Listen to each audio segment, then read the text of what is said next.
Good evening, study partners. We're excited to start a new Masechta. Tonight we're starting chapter 1 of Tractate Sukkah. Tonight's class is dedicated in loving memory of Rivka Bas Harab Reb Shlomo. Sukkah, as the name indicates, talks about sukkahs. And in the beginning, we're going to talk about the rules of building a sukkah, what is acceptable and what is not acceptable. The Torah is very vague when it comes to sukkahs. It just basically says, Sukkahs Teshvu in one place, you should dwell in a sukkah, or Yeshvu b'sukkahs, you shall dwell in a sukkah. But it doesn't give us details of what a sukkah is supposed to look like. And so all of this is oral tradition, all of this is halacha Moshe Sinai, all of this is discussed by the rabbis. Okay, Mishnah Aleph.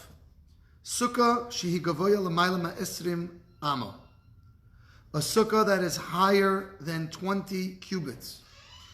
20 cubits, according to Reb Chaim Noah. In Chabad, we follow the measurements of Reb Chaim Noah. 20 cubits is 31 and a half feet tall. So a sukkah whose schach is 31 and a half feet tall. So, Psula, according to the Tana Kama, according to the first opinion, it is posel. Rabbi Yehuda, machshir. Rabbi Yehuda says it's acceptable. Now the Gemara in Sukkah explains what the basis of this argument is about. According to the first opinion, a sukkah has to be made of somewhat of a shabby construction. It's a temporary dwelling. Now, if you're going to have a sukkah that's more than 20 cubits high, so by definition, you're going to have to build it of solid materials. And being that that's the case, he automatically disqualifies it because that's going to ensure that you are building it with heavy-duty materials. Otherwise, it wouldn't last. You can come to the table.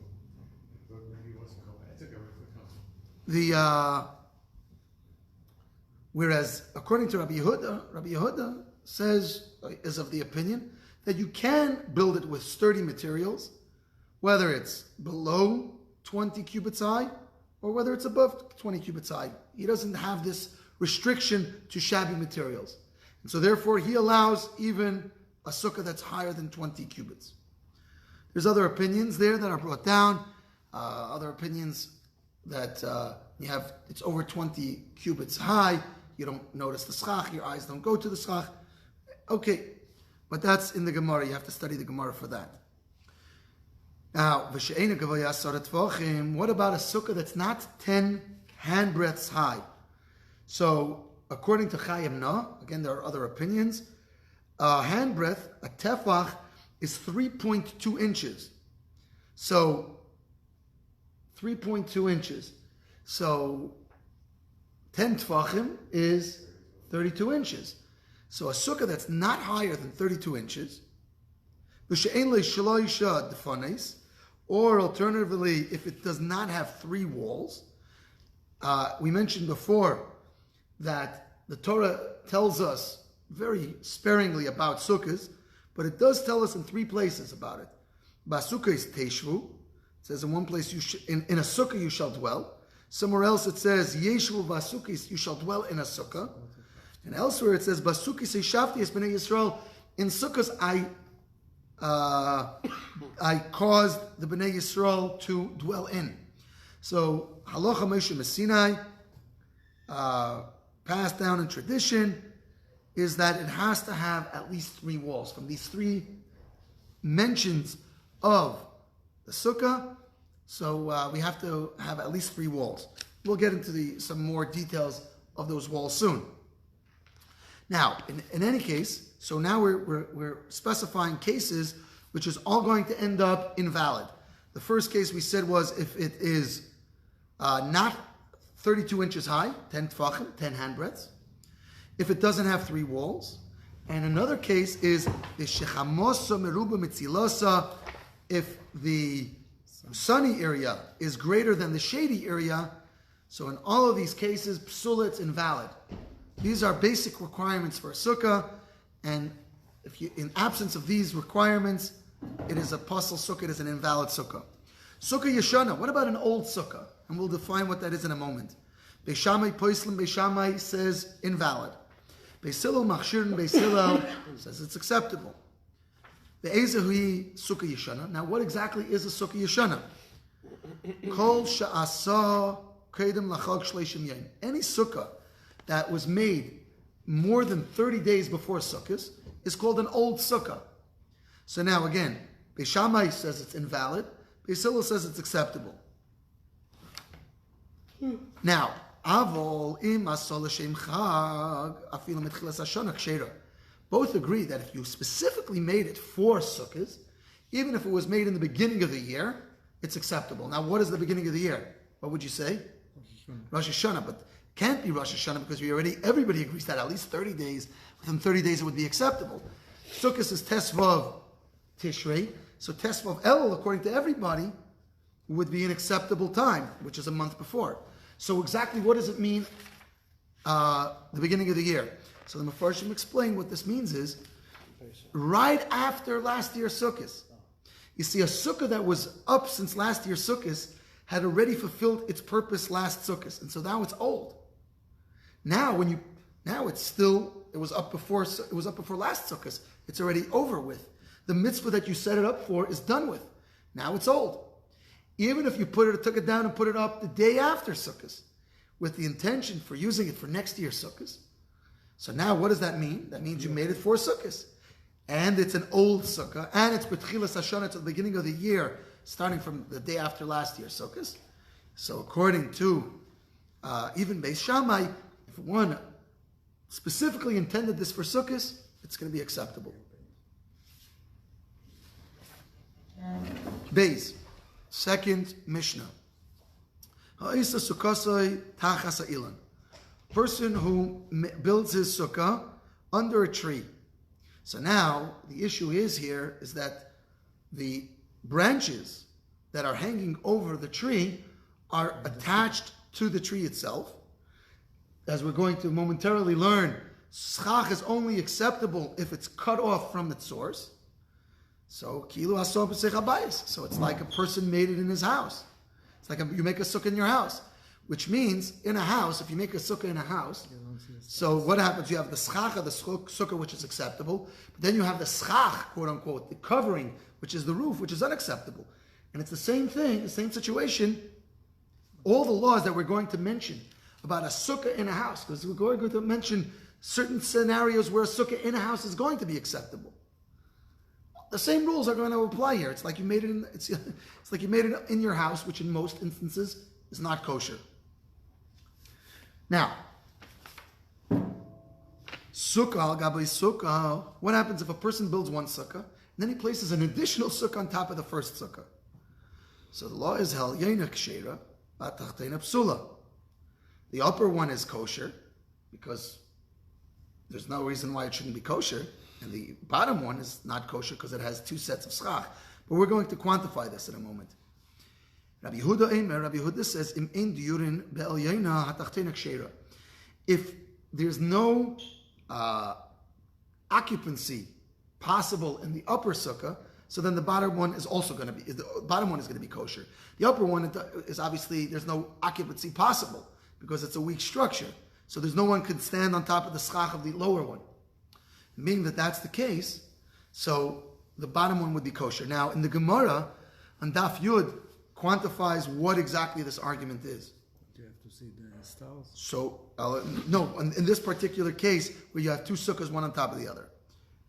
When the schach on the lower sukkah is very strong, and it can easily support somebody sitting on top of the schach, so everybody agrees that the lower one is not kosher and the upper one is kosher. If the lower schach is so weak that it cannot support vessels and at all, so then everybody agrees that the lower one is kosher, and the upper one, obviously, you can't be in there because it can't support anything. So when does this dispute that we just mentioned between Rabbi Yehuda and the Tana Kama, when does this apply? So this applies where the schach of the lower one can support utensils of the upper one, but only with difficulty. It's kind of shaky. So in this shaky ground, there's a dispute. According to the first opinion, the bottom one is not kosher. According to the second opinion, being that it's shaky and it can only support with difficulty, the bottom one is kosher, because the upper one, no one would go in there. And this is what it means. Im ein diurin, it's because it's so weak, because it's shaky, although it technically can hold something, but because it's shaky, no one would dare actually go in there. That's why there is this dispute. Amazing that they even thought about it. Yeah, it's amazing they even thought about it. Well, there's lots of things. What? Who would do that? Yeah. What happens a person, it's very sunny in the sukkah, and so you roll out your shlak. So you cover it, you don't want, or you spread a blanket over the sukkah to block the sun. Or you have pine needles dropping in your soup. And now you want to catch those pine needles from falling in your food, or there's leaves falling in, and you want to catch it. So right beneath the schach, you put some sort of sheet. Or if you have a four-post bed, and you create a canopy bed, you put on a canopy. A bed in a sukkah is not a strange thing, because lots of people sleep in the sukkah. So in all of these cases, psula, it's all possible, because you are dwelling beneath a sheet, but you're not dwelling beneath the schach. There's an intervening substance. But if there's only two posts on the bed, in the middle of the bed, and then there's a pole across, and you have a sheet that hangs across, so that is not considered as another canopy. That's not considered another intervening substance. And so even if you were to sleep under such a curtain that's over these two posts in the middle of the bed, such a thing would be acceptable. You're considered still being underneath the sukkah. Hidla aleh esagefen esadlas. If a person put a grapevine or gourd or besakisim or ivy, so he trains it over the top of his sukkah. And he covers the sukkah with it. Psula, it is possible. Why is it possible? So we already explained, because it's attached to the ground. And schach that is attached to the ground is possible. But if there's only, for example, just a few strands of this ivy or whatever that's growing, and there's a lot more schach, so there's a lot more schach than there is these attached to the ground pieces, or alternatively, which this would be even a better case, he goes ahead and he cuts the vines. So in such a case, it's kosher, even though he cut it after it was trained on top of the sukkah. Now the Mishnah gives us a general rule. Anything that is ro'i, anything that is fit to and susceptible to receive tumah. We'll explain what this means in a moment. Ve'ein gidul min haaretz, anything that's susceptible to impurity, ritual impurity, and does not grow from the ground, ein mesachim ba. You cannot use it for schach of your sukkah. But anything that is not susceptible to tumah, the geduli min haaretz, and grows from the ground, mesachim ba. So all of those things you can use for schach. Now, what does this mean? Roi lekabel tumah. So the rule is that things that are fashioned into vessels, and there's different rules for different materials, but let's keep it simple here. Anything that's fashioned into a vessel is roi lekabel tumah. Anything that's attached to the ground, that's growing from the ground, is not mekabel tumah. Period. So, there are things that are attached to the ground. Once you cut them off from the ground, you can make them mekabel tumah. You can make them into a certain vessel, and there's ways of making them mekabel tumah. And again, we're not going to get into all the complex details of that here. That's more for hilchas tumah and tara. But at this point, suffice it to say, something that is susceptible to ritual impurity is not allowed to be used for schach. Additionally, as we just said, if it's attached to the ground, because anything that's attached to the ground, any fruits, vegetables, or whatever, what have you, cannot become roy lekabel tumah, cannot become susceptible to tumah while they're still attached to the ground. But since it's attached to the ground, that's another thing that prevents it from being used as schach. Chavili kash v'chavili eitzim, bundles of straw, or bundles of wood, v'chavili zrodin, or bundles of fresh cane. In mesachkim b'hem, you cannot use this as schach. Now, in all of these cases, if you take a bundle and it's tied up, and now once it's on top of your sukkah, you cut the wire, you cut the string, and you open it up, even though you put it up as a bundle, once you untie it, it's now kosher schach. In all of these cases, bundles of anything, regardless of what they may be, even when they're tied up, are usable for the walls of a sukkah. So you can take hay stacks, hay bricks, pile them up on top of each other, and use that as a wall for your sukkah. Misachkin banesorim, Divri Rabbi Yehuda. Rabbi Yehuda says that we may use boards for schach. Rabbi Meir oiser. Rabbi Meir does not allow this. Now, what is the argument here? The argument here is the following. It's obvious that if plain boards that are not fashioned to be any vessel or any instrument of any sort, plain boards taken out of a tree.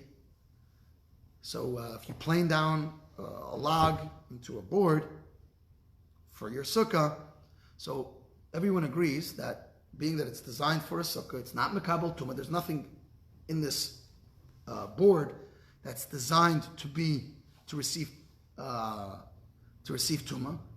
So the issue is now, is this too much like a home, or is it not too much like a home?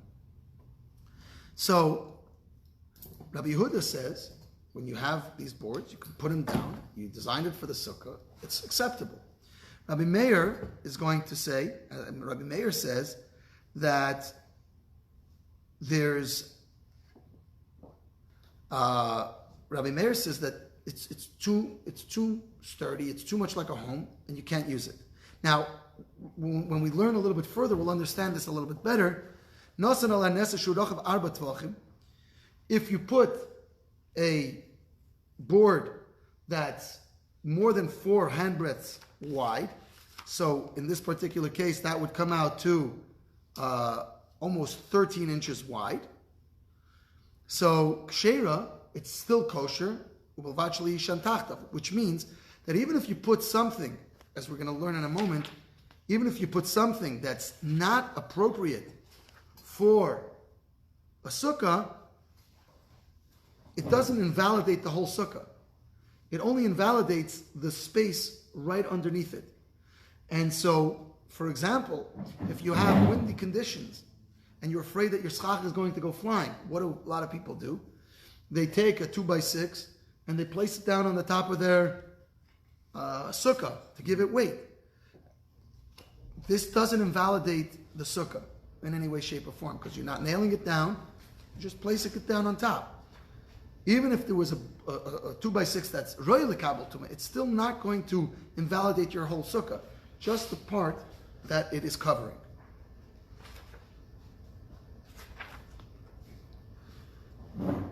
Now,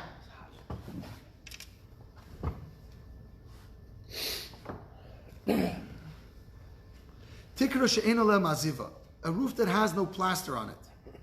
Rabbi Yankiv here could tell you a little bit about that, where you just have roof boards and you don't have and you don't have plaster on it. So, according to Rabbi Yehuda, he says, Beis Shammai oimrim mefak peik v'noitalachas mibein tzayim. He says that what you can do is you loosen the boards, and you take out every other board. Beis Hillel oimrim, and Beis Hillel says, mefak peik oinoital achas mibein tzayim. you could loosen them, or you can take out one. You don't need to do both. Now, what's going on here? So again, this is what I was mentioning before. This is going to explain a little bit about what we were talking before. According to this opinion here, according to these opinions here, you're actually in better condition here, you're in a better situation here than you were earlier. Because the issue is that we don't want it to be too much like a house. So the very fact that you go ahead and you loosen the boards, or you remove one from in between, so we're not concerned that this is too much like a house. Now, why are we concerned when it's too much like a house? So the reason we're concerned that when it's too much like a house is we're concerned that it's a gezerah de Rabbanan. The Rabbanan are concerned that a person who doesn't know the laws of sukkahs will come into a person's sukkah, and he's going to see these boards here that are these wide boards. It looks very much like a home. He's going to mistakenly come under the impression that you can eat in a home and you can make your home your sukkah. So if he goes in, for example, to the rabbi's house or another scholar's house and he sees this, he doesn't ask too many questions. He was just invited over for a sukkah meal. What does he view? What does his eye see? His eye see what looks like a full roof to him. And so being that that's the case, he now is of the mistaken idea that a regular roof is acceptable. But the fact that we go through this extra effort to loosen the boards or remove one from the other, so now we talk about it, right? And we let people, and it makes an impression. So we know that a regular roof, is not going to be acceptable for a sukkah. So now here we brought two opinions. Beis Shammai says you have to both loosen them and take one out from every other one out. Beis Hillel says you could do either or, and Rabbi Meir says the only option is to take one out but not loosen them. That's not one of the options. Hamakara Sukkah Seibash Pudin Oy Baruchis Amita Im Yesh Revach Beineim Kamoisach Sheira. Let's say a person creates cross beams on his sukkah with spits, with a spit, or with bedposts. So now a bedpost is something that's used for a purpose, serves a purpose for a person, According to the Rabbanan, a wood that is used to service a person is Zerei Lekabel Tumah. So now here you have a situation where you have non-legal schach on your roof. Now you're going to add additional schach as your legal schach. So says the Mishnah, Im yesh revach beineim kamoisach sheira. If you have equal amount in between that you're going to use other schach on top of, so in such a case it would be acceptable. You have a question? I'm trying to wrap my head around that. If the area of all the space between them, which right, so let's has real schach. Yes. So whatever, you just put some cross beams with so the metal, cross beams are whatever those are, and everything between has to be schach. Correct. Then you're okay. Yes. Even if you have a lot of cross beams. Even if you have a lot of them, even if it's 50%. None on top of it. If you have a space as big as them in between, so which means 50% of your sukkah is covered with cross beams here. No metal. Metal, spits of metal. Spits of metal. We're Not going to get that's a different. Metal is. It's ideally, he's bringing up a good point. Ideally, a person should not place schach on top of metal. But here we could be talking about even wooden spits, which is used as a keli. So it's mixed, not one on top of the other? It's not mixed one on top. You have them, and then you're placing your schach on top of them. Oh, okay. Oh, it's just it's. But now you have 50% of your sukkah is being covered by an illegal substance. So long as you have kamoisa, you have the same width of the bedpost, you have open in between the bedposts, it's acceptable. What happens if a person has a big haystack? He has this big haystack, and he digs in from the side and then digs around the space, and now he has schach on top of him. So, Eini Sukkah, says the Mishnah, that's not an acceptable Sukkah, although hay would be acceptable schach, but in this particular case, the way it's built is not acceptable. Hamashal shel tfones milmaila lamata. If a person hangs walls from up down, now the issue here is that it's not reaching the ground.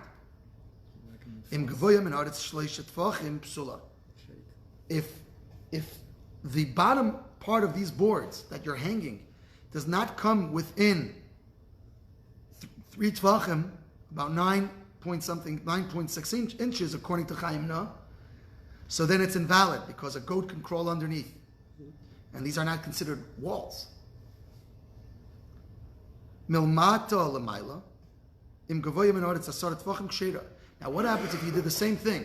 You have a wall that's suspended, but it reaches 10 tvachim. So now you have a space underneath, but that space does not exceed 3 tvachim. It's slightly less than 3 tvachim. So you have a wall that's, let's say, 7 and a little bit of tvachim, 7 and a little bit, and then you have less than 3 tvachim underneath it. The minimum height for a sukkah is how much? 10 tvachim. So now you have a wall that's only 7 and a little bit, and a space between the bottom and the floor. But again, it's not complete 3 tvachim. So even though your walls are only 7 tvachim, 7 and a little bit, ksheira, it's kosher. Why? Because the Torah, because we have a halacha Mishnah Sinai where gut asik, where a wall that comes to that's walls that have spaces in between. So when they're going down from the bottom of the sukkah to the floor, if it's less than 3 tvachim, it's considered as if the wall extends all the way to the floor. So even though your wall is not even 10 tvachim, it goes all the way to the floor. There are other situations where we will use this principle. For example, if you have a wall that's 10 tvachim high, and then you have a space all the way up to your schach, it doesn't matter how much the difference is. Good asik, it's an imaginary wall, goes from your 10 tvachim all the way up to your schach, and so you could be sitting in a schach, you see everybody around you. You could be sitting in a sukkah, see everybody around you, and it's still a kosher sukkah. In fact, in the fabric sukkahs today, they have these straps that are called mahadrin straps, and those serve as the walls because they're tight. It doesn't allow, they don't blow in the wind, and so they're mahudr. They're a more stringent way of making a sukkah. If a person built his sukkah with just the mahadrin straps, but without the canvas on the outside, it would be a kosher sukkah, even though you could see in and out. There's less than 3 tvachim between each of those straps. So these rules have real ramifications. If you lost your canvas one year and it's Erev Sukkot and you're late and you don't have time to buy a new one, or it's moldy or whatever, you could just make a valid sukkah just with those straps, based on these principles here. Okay. Good. Rabbi Yossi Eimer. Rabbi Yossi says, Kishem shel milmata l'mayla asar tvachim, kach milmala l'mata asar tvachim. Just like from the bottom to the top of the wall is 10 tvachim, 10 tvachim suffices, so too this principle that we just said,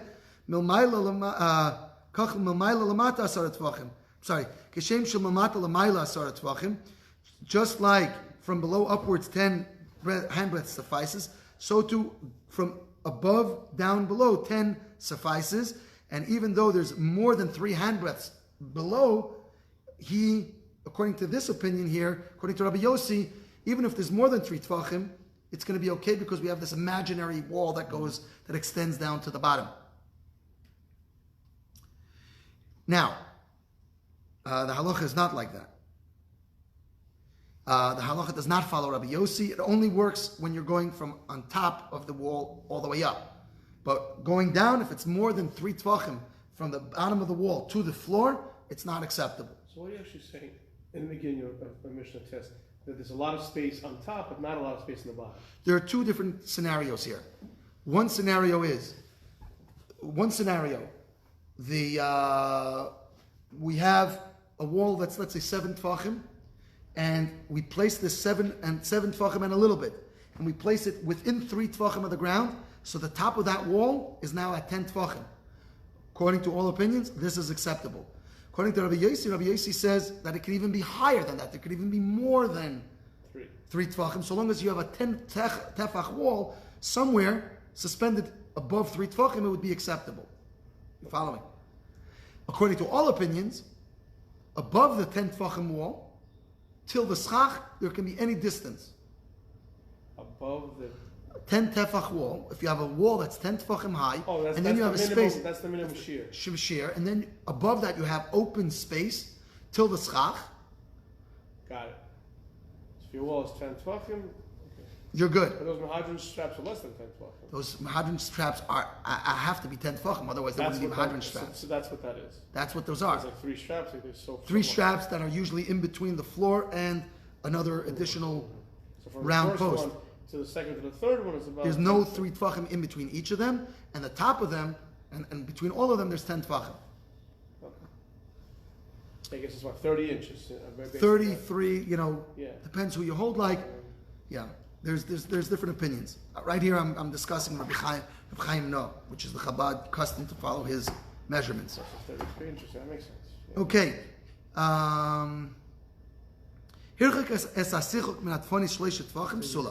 Now, what happens if you have a sukkah and the schach don't actually reach the walls, but there's more than 3 tvachim between the wall of the sukkah and where the schach starts? So that's possible. The sukkah, the schach have to come within 3 tvachim of the wall. That is, by the way, as a rabbi, I could just tell you, when people ask me to look at their sukkahs, one of the most common reasons why a sukkah is possible is because the schach does not reach the walls on 3 sides. It's further than 3 tefachim away. You especially have these problems when you use mats. So you have to be careful that your schach comes almost to your walls. What happens if you have a house that's breached and you put schach on top? A simple example in modern day times is a skylight. You have a skylight that opens all the way up and you put on schach. If there are 4 handbreadths, if there are 4 handbreadths, not handbreadths, amos. Right. Arms. Right, we call it in English. So Cubits. then, Cubits. yeah, cubic feet, cubits. Not cubic feet, but cubits. Cubits, yeah. Between the breach and the wall of your house, so possible. But if it's less, then it's kosher. So that's how you can have a situation where you have a house, you have a skylight that opens all the way, you put on schach and it's acceptable. Why? Because it's less than 4 amas from the wall. What is a skylight? Just a space? A skylight, open space. You open it up. You open up the skylight. Now you're under the stars. So if you're, let's use this as an example. Let's say this is the house, and your skylight is in the middle of here. If there's more than 4 amos, amos is about 18 inches, about 6 feet from there to the wall. If there's more than that, then it's possible. If there's less than that, then it's acceptable. The walls that are, even though you have a ceiling there, those walls are considered like bent walls. And so the ceiling is considered as part of the wall. But if it's more than 6 feet, the ceiling is considered a ceiling, not a wall. And so your schach is not reaching walls, and so it's invalid. These are all... I've been to an apartment like that in Israel, and to me, who has a leaky roof in America, I guess how you could remove a roof and a proper but it skylight. doesn't rain that much in Israel. A proper skylight can manage something like this. I've seen it in houses.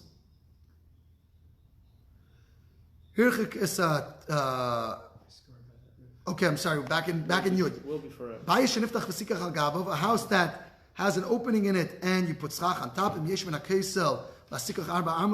it has more than 4 amos between the schach and the opening and the wall, so then it's possible.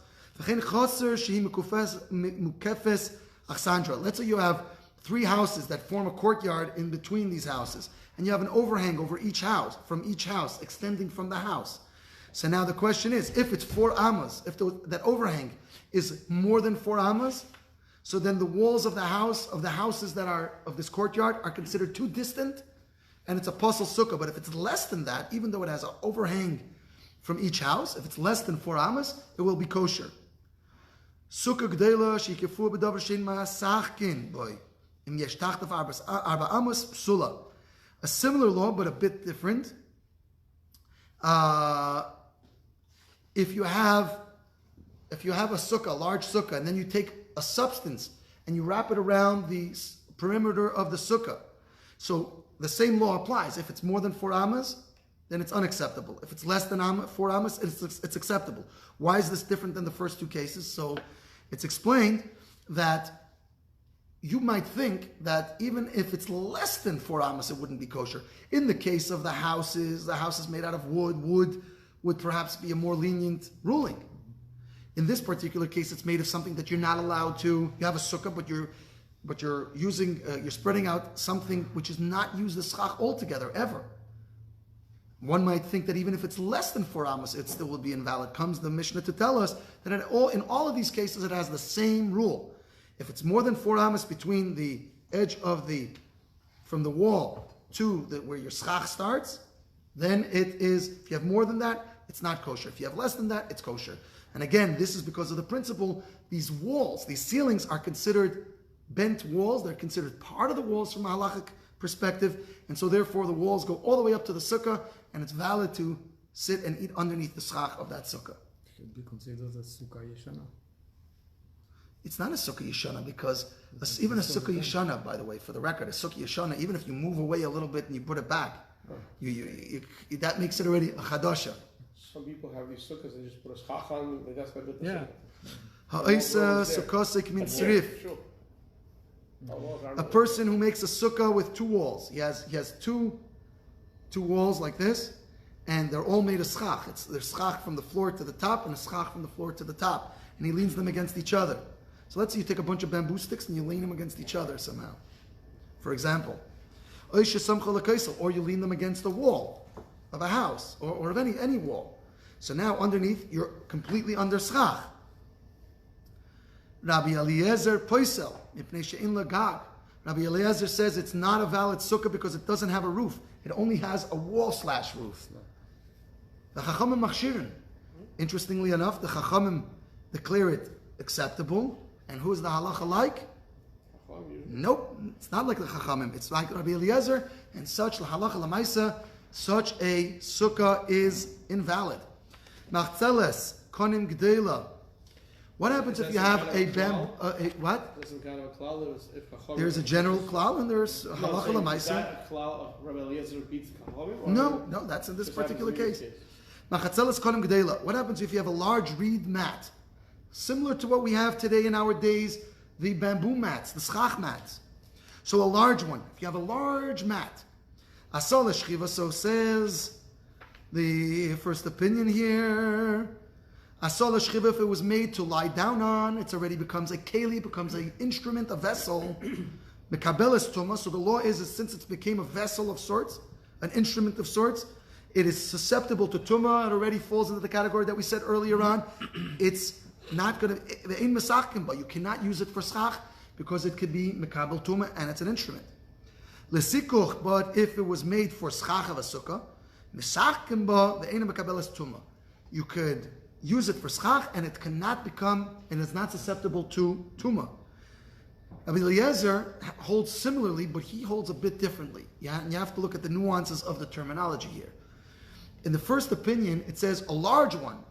When we're talking about a large mat, meaning to say a small mat wouldn't generally be thought to made for lying down on. So you wouldn't have to start asking these questions. Whether it be a small mat or a large mat, it's the same principle. Asal l'shchiva, if it was made for lying down on or sitting down on, it is susceptible to tuma and you cannot use it for schach. But if it was made for schach, was made for your sukkah. Misachim ba, you can use it for schach. The eina mekabelas tuma, and it is not susceptible to tuma. So according to Rabbi Eliezer, the only distinction is that whether it's large or small, you still have you have to look and see what its created purpose was for. That is the conclusion of chapter 1. Please join us again next week, Wednesday evening at 8:30, for this fascinating and interesting chapter 2. Good night.